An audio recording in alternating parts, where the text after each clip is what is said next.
So as most of you know, I'm into health and fitness, and in particular, today I want to talk about joint pain and mobility issues and why that's so prevalent as we age and what we can do about it.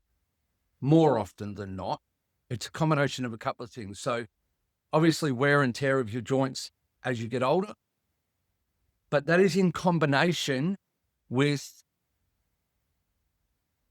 the fact that you've got a sedentary lifestyle. What we tend to do is we tend to sit down more.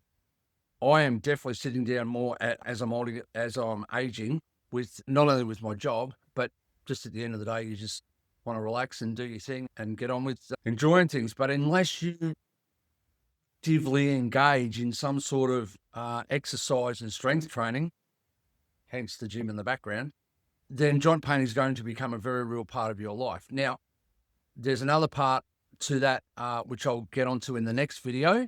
I won't go into that today, but old injuries can be another issue. So people who've played sport and had some bad injuries, particularly from the high impact sports like football or rugby and stuff like that, that they are also going to be a contributing factor.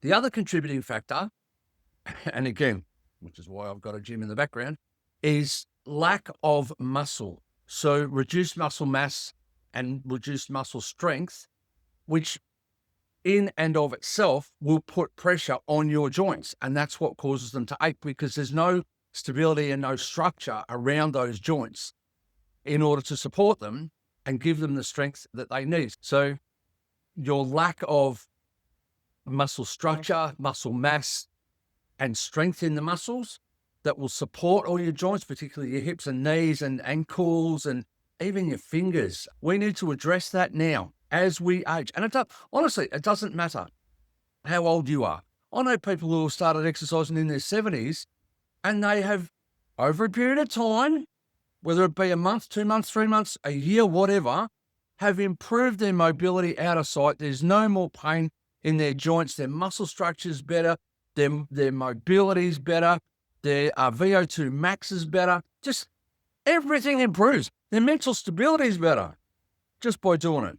So there's so many things that you can do to improve your life. And, you've got to address them now. The longer you leave it, the harder it is to do. And the longer you leave it, the longer it will take to fix. So if you can get onto this in your 50s, you'll be better through your 60s, 70s, and 80s. If you get onto it in your 60s, it's going to be a much harder uptake. It's a heavier load the older you are to do and to get on with it. But doesn't mean it can't be done. So what do you want most in life? Do you want a quality life, or do you want a life filled with misery? Because that's where you're headed if you don't do anything about it now. And I do mean now. I mean right fucking now, today. Do something about it. At least make a plan today to do something about it. Because if you don't, me or anyone else, it doesn't matter how much we shout from the fucking rooftops that you can do something about it. Everything comes down to you. Nothing changes until you do. It is the catchphrase that I live by.